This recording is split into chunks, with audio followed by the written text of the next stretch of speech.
먼저 현장을 연결해 보겠습니다. 베트남 하노이에 나가 있는 정광재 앵커. 네, 하노이 롯데센터 MBN 특설 스튜디오입니다. 김정은 북한 국무위원장과 트럼프 미국 대통령의 첫 회담과 친교 만찬을 앞두고 하노이는 본격적인 교통 통제가 시작됐습니다. 하노이 시민들도 이번 회담에 대한 상징성을 고려한 듯 교통 통제에도 큰 반감 없이 호응해주고 있습니다. 이번 정상회담 취재를 담당하는 황재원 기자와 자세한 얘기 나눠보겠습니다. 자, 일단 김 위원장이 지금까지도 호텔 밖을 한 번도 나서지 않았습니다. 도대체 뭘 하고 있는지 궁금증이 큽니다. 네, 하노이에 도착한 이후 호텔 밖의 일정은 어제 대사관 찾아간 것 하나밖에 없었습니다. 네. 지금 뭘 하고 있느냐 유추를 해보면 오늘 조선중앙통신에 나온 사진이 있었습니다. 호텔 자신의 숙소 응접실에서 리수용 부위원장과 이 김여정 부부장 그리고 김성애 등과 함께 전략회의를 하는 모습이었습니다. 네. 지금 아마 김여정 부부장, 김영철 부위원장 등 이 의제 담당 그 참모들과 함께 오늘 저녁에 어떤 얘기를 할지 전략회의를 치열하게 하고 있지 않을까 싶습니다. 네. 그래도 수행단은 바쁘게 움직인 것 같습니다. 하롱베이도 가고 산업단지도 점검했다고 하던데요. 네, 리수용 국제담당 부위원장 현성월 삼지연 관현악단장이 오늘 아침에 취재진에 포착이 됐습니다. 예. 버스를 타고 나가는 모습을 볼 수 있었는데요. 이 둘은 하롱베이, 유명한 관광지죠. 하롱베이에 가서 시찰을 했고 아마도 그 원산 관광단지 개발을 염두에 둔 모습이었습니다. 그 뒤에 지금은 조금 전 그 완성차 업체인 그 하이퐁에 있는 완성차 공장에 방문한 걸로 현지에 있는 취재기자가 전해왔습니다. 그리고 이 하이퐁에는 반도체 공장과 이 기업형 농장도 있거든요. 네. 그 모든 것을 다 좀 시찰하고 김정은 위원장 대신 간 거겠죠. 시찰하고 올 것으로 보입니다. 다만 말씀드렸다시피 김여정 부부장은 호텔 밖을 나온 적이 없었습니다. 네. 그럼 정상회담이 끝난 후에는 김 위원장이 이곳을 시찰할 가능성도 여전히 크다고 봐야겠군요. 네, 베트남 현지 외교 소식통이 김 위원장이 3월 2일까지 있을 것이라고 말한 바 있습니다. 네.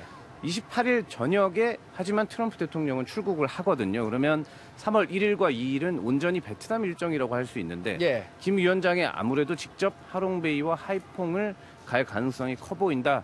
이렇게 유추해 볼 수 있습니다. 회담과 관련해선 트럼프 미국 대통령이 트윗을 통해서 간접적으로 이번 회담에 임하는 전략을 노출한 것 같기도 합니다. 트윗에는 어떤 내용이 담겼나요? 트럼프 대통령이 좋아하는 트위터를 역시 어제 빼놓지 않았습니다. 이 김정은 위원장을 표현하면서 이번 회담을 통해 북한이 비핵화를 단행할 경우 엄청난 경제적 번영을 얻을 것이다 라고 네. 했고 또 북한이 핵을 포기할 경우 그에 상응하는 대가로 국제사회의 경제 제재 해제는 물론 북한의 경제 개발을 지원하겠다 이렇게 의사를 밝혔습니다. 네. 제재 해제를 조금 언급을 했다는 거에 주목할 필요가 있는데요.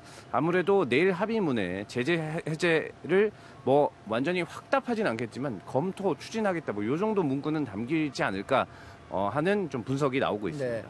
네. 결국 트럼프 대통령이 김 위원장에게 던진 이런 유화 메시지를 김 위원장이 얼마나 신뢰하고 받아들일지에 이 회담에 성패가 달렸다고 봐야겠군요. 그렇습니다. 사실 실패하는 정상회담은 없다 그런 말도 있지 않습니까? 네. 당연히 약속은 어느 정도 있을 것인데 이 크기가 어느 정도일지는 두 나라의 신뢰 수준에 달렸다고 볼 수 있겠습니다. 비핵화 의지를 어느 정도 확인을 했다. 트럼프 대통령이 확인하고 한 말일 가능성이 크고요.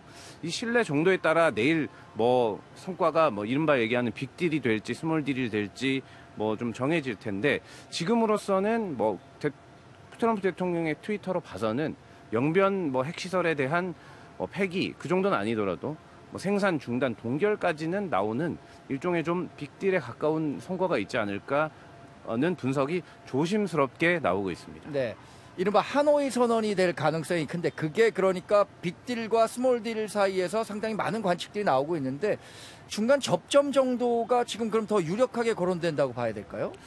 그렇습니다. 빅딜이라고 하면 영변 핵시설을 완전히 폐기하고 미국은 제재 해제를 해준다. 요런 핵리스트도 다 제출하는 그렇습니다. 거고요. 그 정도가 될 텐데 그렇게까지 좀 기대하기는 쉽지 않지만 트럼프 대통령이 경제적 지원, 제재 해제를 언급한 걸로 봐서는 어느 정도 제재 해제 추진과 함께 북한은 영변 핵시설을 사찰을 받아들이는 선에서 동결하거나 가동을 중단한다. 요 네. 정도는 담길 것이라는 분석이 나오고 있고 실제 미국 언론에 좀 보도도 있었습니다. 네.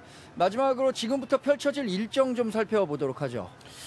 우리 시각 오늘 저녁 8시 30분에 이제 처음으로 만나고요. 네. 단독 회담을 진행합니다. 통역만 배석시키고 이 두 정상이 만나는 단독 회담을 30분 이내로 좀 짧게 진행을 하고 그 뒤에 1시간 반 동안은 친교 만찬을 진행합니다. 친교 만찬은 각 측에서 2명씩 배석한 총 3명이 이제 만찬을 하게 되고요. 네. 미국 측 참석 인원은 어느 정도 정해졌습니다. 폼페이오 국무장관과 그리고 멀베이니 비서실장 대행 그렇습니다만 북한은 당연히 정보를 공개한 적이 없고요. 네. 지금으로서는 김여정 부부장과 김영철 부위원장 오늘 한 번도 모습을 드러내지 않았던 2명이 아마 지금 탁자에서 좀 전략 회의를 하고 있는 이 2명이 앉을 가능성이 가장 커 보입니다. 네. 자, 회담이 임박해 올수록 저희 취재진의 긴장감도 커지고 있습니다. 단독 회담부터 친교 만찬까지 현장 취재 기자들과 함께 긴박하게 돌아가는 회담 소식 제대로 전달하는 MBN이 되겠습니다.